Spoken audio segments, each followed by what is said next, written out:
Good evening, everyone. Welcome to Goodreads with your host, Jeff Owens of Magnitude 10 Comics. How's everyone doing? Hope you've had a chance over the holidays to catch up on some reading.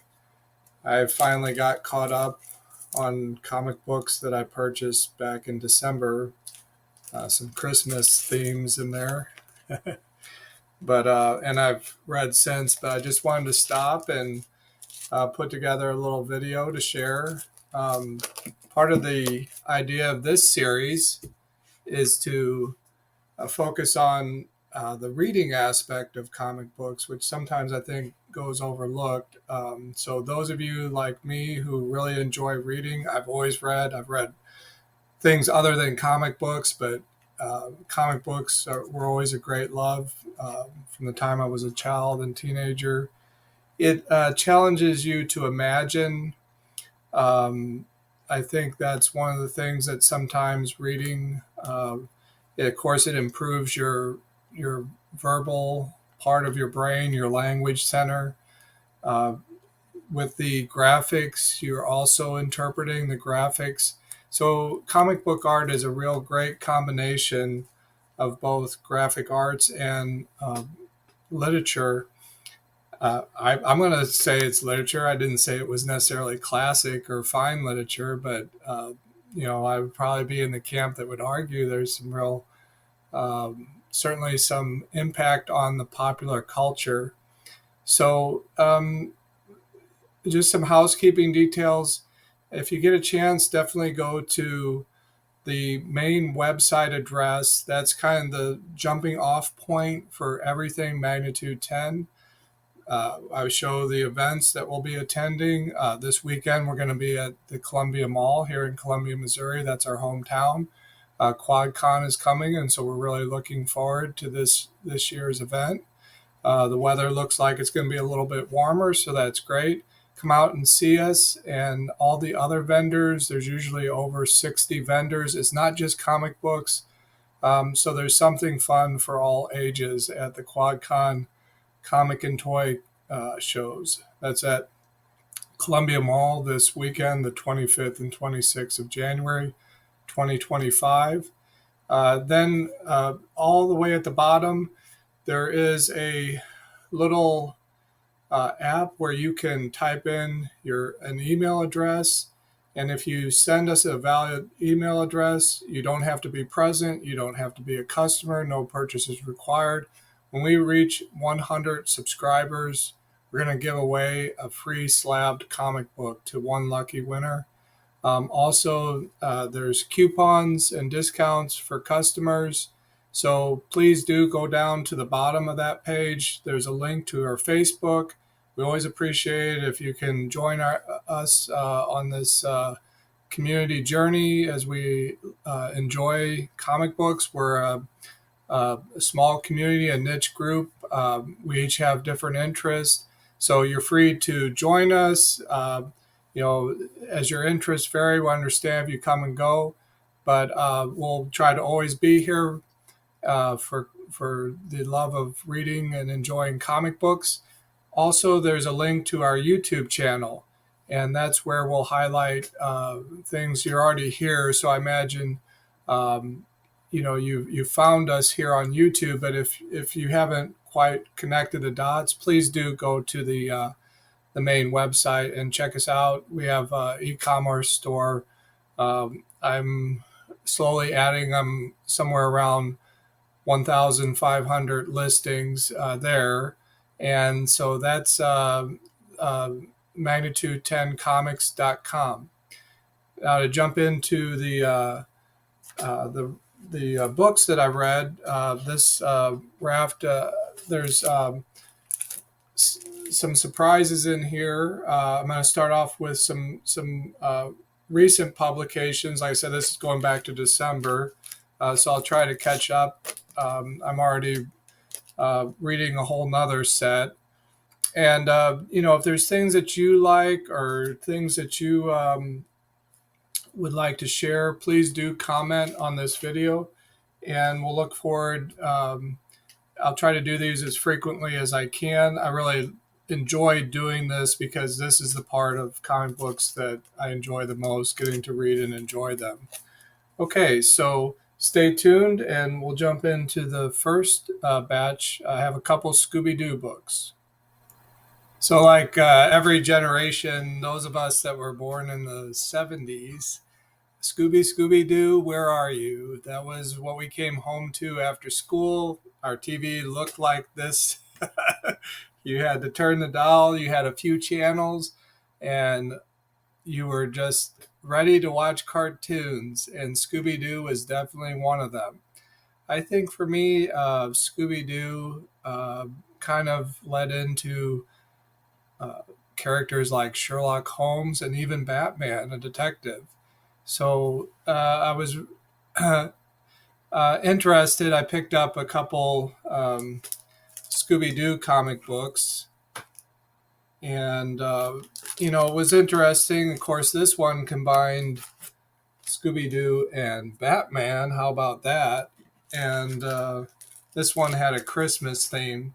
So let's dive into these a little bit and take a look at what we have.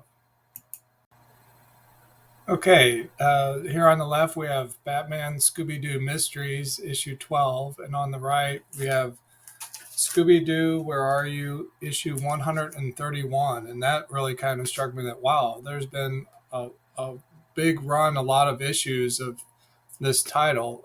This is coming from DC. The other thing that struck me was how accurate the artwork felt.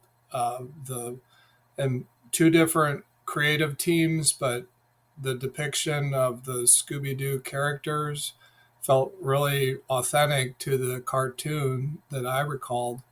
Like I mentioned, the book on the left attracted my attention because it combined Batman, so that piqued my curiosity. And then it was December Christmas time, and the book on the right, which I guess is a more of a main title, it certainly has a high issue count at 131. Now, this is something that, uh, for me personally, I don't think I would read on an ongoing basis. It's probably just a one-time thing to pick these up, but that's a lot of the enjoyment of comic books. And these were both books that you could pick up and just read. The stories were complete and intact. Let's go ahead and look at some of the interior art, and then I'll have a few more comments. Okay, here are the splash pages of each book. On the left, Batman Scooby Doo Mysteries number 12, and on the right, Scooby Doo Where Are You number 131. As you can see, the characters, the artwork is fantastic, looks just like the cartoon. I kind of did prefer the artist, the creative team on the left. Maybe I'm partial because it had a guest appearance. Batman helped solve the crime. And yeah, so like I said, I probably wouldn't recommend necessarily subscribing to this month after month unless you're really a diehard Scooby Doo fan and want to read. But they were self-contained. You could jump in and pick up any one of these and read them and have a complete episode just like you watch the cartoon. So that's a thumbs up on both of these for me. And let's move on to the next pair of books, which were also of a Christmas theme. Okay, these were the last from December Christmas time that I was catching up reading. Don't ask me how, but somehow I wound up with these. Again, maybe it was the fact that Batman appeared in it. This happens. That's part of comic book uh, reading and collecting. You just sometimes you are somewhere and you just have a curiosity and pick up some stuff. So I actually had to look this up a little bit. This was definitely something outside of my normal wheelhouse. And so jumping in like that can be fun, but when you're not familiar with the characters or even the premise or background story, that can be a little bit more challenging. So let's have a look at the interior. But before we do that, let me show you what I found from Wikipedia. Okay, I did a little research and I found this on Wikipedia that there was a character, the Silent Knight, from DC Comics. Was first appeared in 1955, The Brave and the Bold. Some of that artwork reminds me of the Prince Valiant cartoon series, that newspaper comic strip that would appear in the newspaper comics. Um, but So then the other thought that occurred to me was the Red One film that just came out. It seemed really kind of similar. There was a character of the Krampus in both of these. But in researching this, I don't see where there's a direct connection. As you can maybe see here, I'll read for you. They give a completely separate credit between the creative team for this comic book is Jeff Parker, and this was actually a sequel to a 2023 miniseries. And so there's a little bit of the DC universe, a monster hunting Santa Claus, Tragan the demon, and it kind of seems similar to Red One, but Red One is credited to a original story by Hiram Garcia. You know, that movie did come out around the same time, but no connection that I could find. If you happen to know anything more about this series, please do let us know. And let's take a quick look at the interior art. Well, I said interior art, but I apologize. It looks like this was the only photo I took, which is the cover A of part three. So my recommendation would be, this is just my reaction. I would definitely look for the original series and give that a try. This was a little, I did enjoy it, but to just have a couple snippets from the sequel to the original, I would definitely look for maybe a trade paperback, or if you happen to come across this inexpensively, you could put the miniseries together. But just having a couple pieces of it was not very satisfying. So I'm going to give this a maybe. I did like it, but I'd like to see more, and that's what I would recommend, is try to get the whole thing or some reprint of the whole thing. Okay, let's move on to the next book. Okay, that was it for the new publications. The rest of what I read in this set are back issues. This was something I really enjoyed. I Over the holidays, I managed to pick up copies of Peter Parker. The full title is The Spectacular Spider-Man, Peter Parker, The Spectacular Spider-Man. But for short, a lot of people it's referred to as Peter Parker. This was that period where there were additional titles that came out. So we have Peter Parker number 90 on the left and Web of Spider-Man number 1 on the right. And it was a real fun kind of blast from the past to go back and read through these.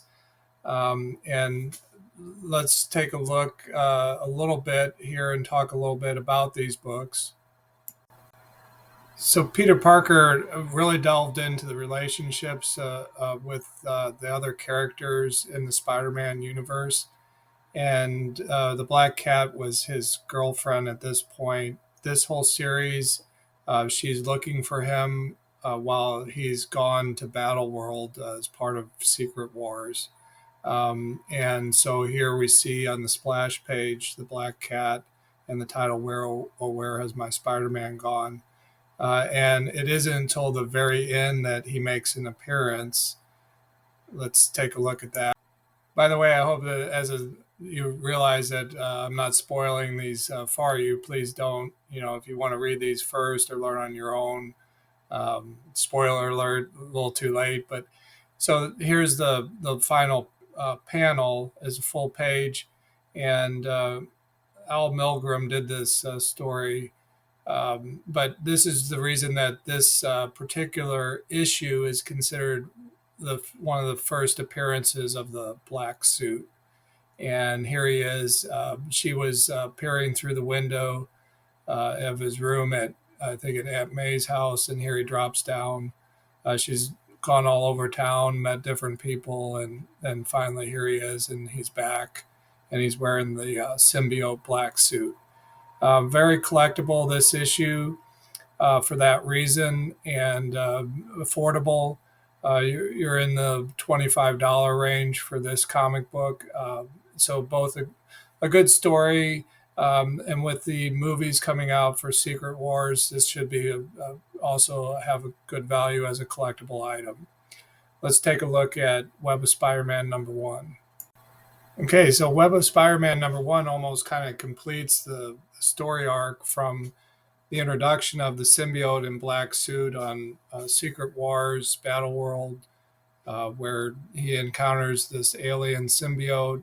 And now here at Web of Spider-Man #1, we kind of have a transition where this is the splash page of this issue. He starts off having returned from the Fantastic Four, where Reed Richards managed to separate the symbiote from him, but it turns out that the alien is snuck out of the Baxter building, the FF headquarters, and into Peter's apartment and camouflaged himself as his original suit. So he's like, oh, wow, this feels, you know, like it's just a second skin, but it's really the alien. And as he comes to discover, it tricked him and made its way back into his closet and camouflaged itself as his red and blue suit. So this kind of transitions from the introduction of the black suit to the fact that it's an alien symbiote. It was corrupting his personality, trying to take over his body, and that's what this story deals with. So we have this famous splash page at the end. Let me get that up on the screen. So there's a subplot where a gang that the leader of the gang was in the cell in prison with the Vulture, and he learns his technology and makes suits like the Vulture as the subplot of this story. So here at the end, you're seeing where in fighting, they've wound up in this church belfry, and he's been struggling trying to maintain control, struggling with the alien symbiote, trying to take control of his body the whole time. And the noise here kind of punctures his eardrums, but manages to separate the alien.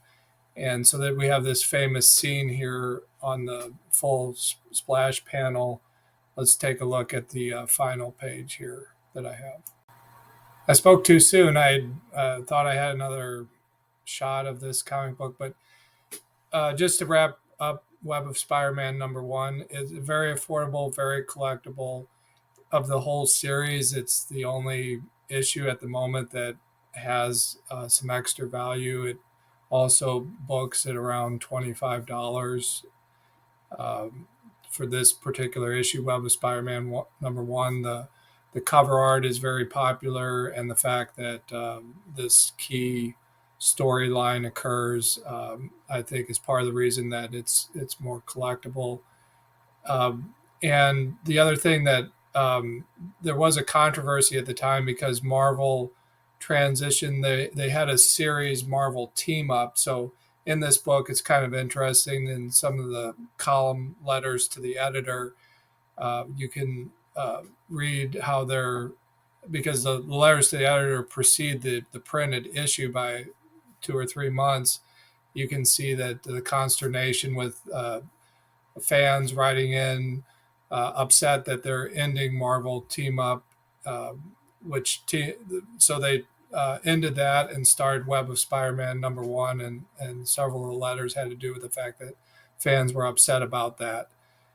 So these back issues are collectible, and they're fun to read.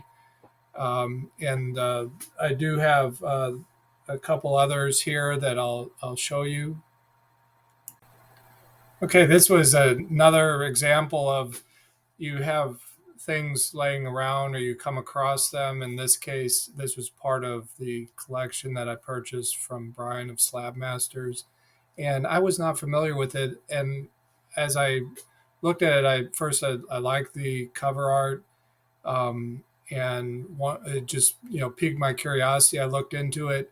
I was like, wow, this is a was a really long series, so there must be something to it. And sure enough, I'm starting to understand why. Let me show some interior art.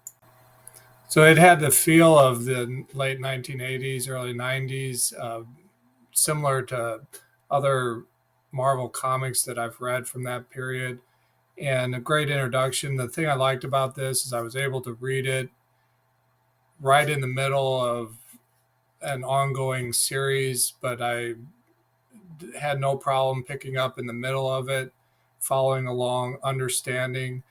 I'm not sure exactly why, but I think that's a testament to the creative team. And I would definitely enjoy reading more of this. It is kind of like a spin-off from the X-Men. So you had big splash scenes, and a lot of reminded me of some of Jim Starlin's Warlock universe, where the Phoenix is a uh, meta-human, more of a deity or demigod personality. There's a pantheon here where the ethics of so she's upset that and fighting Galactus, and you have these huge splash pages, great art, great story, and it delves into the concept of, is uh, evil, or the fact that evil exists, and the destruction, sort of like Shiva in the Indian mythology, the creator and destroyer of worlds. Here, Galactus being the destroyer, so she fights and brings him to a standstill, destroys his machine, but then he points out that as the Phoenix, her power comes from the resurrection of life. So, in by fighting him, she is preventing other souls from being born, other birth and creation.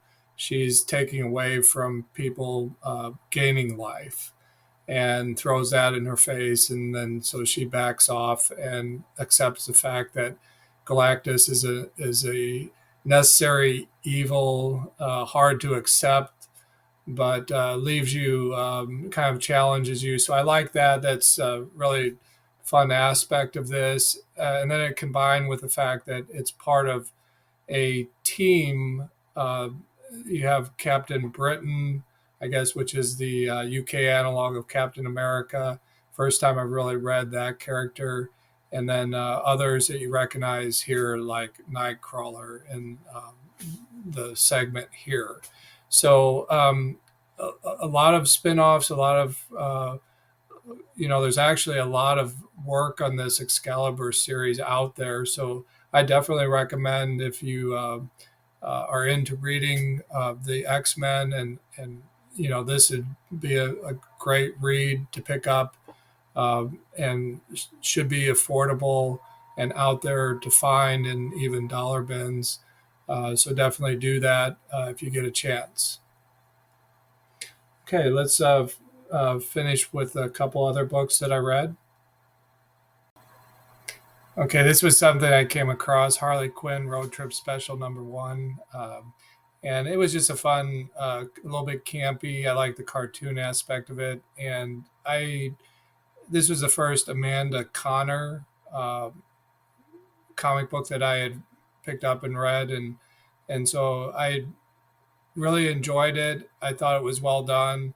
You're a little bit skeptical, not sure, but it handled a lot of the stereotypical tropes of road tripping, and was just a fun read, a good break from the serious side of life, and definitely something that I enjoyed.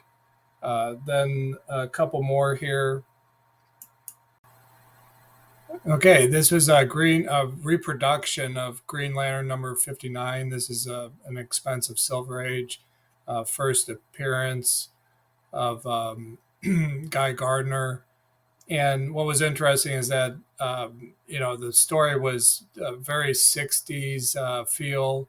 It was kind of a alternative reality that Hal Jordan on OA is shown a different timeline. What could have occurred if Abu Sin had given Guy Gardner was another candidate when he was searching for someone pure of heart, and what would have happened. So not exactly. It was kind of a one-off story, but then later this, of course, became a character, an ongoing character, and Guy Gardner was even part of the Justice League.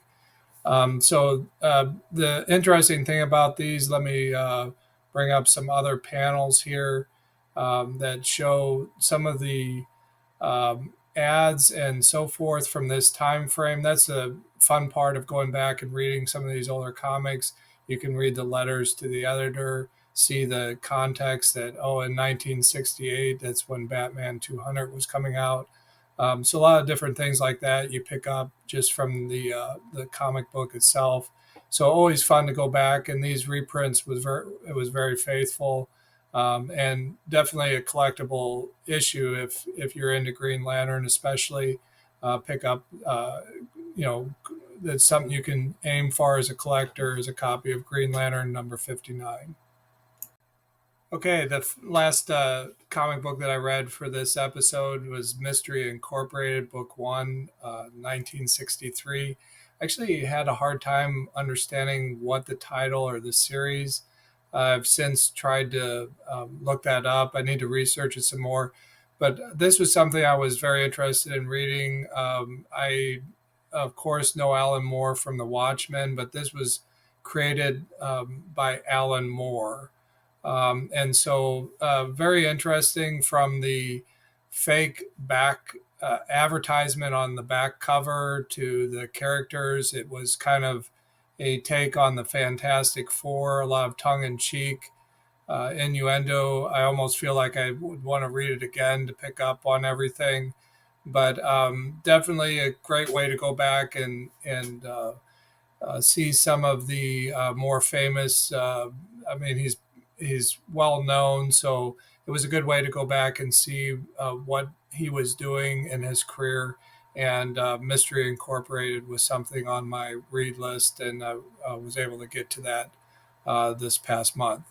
Well, I hope you've enjoyed it, and definitely skip through, look at what you feel like looking at, and comment if you have read any of these or have some opinions. If there's something that you'd like to see on upcoming episodes, definitely drop me a line. And by all means, keep enjoying and reading your comic books. I hope you enjoyed this, gave you some ideas of what you might like to read for yourself. And we'll see you on the next episode. This has been Jeff with Magnitude 10 Comics. Good night.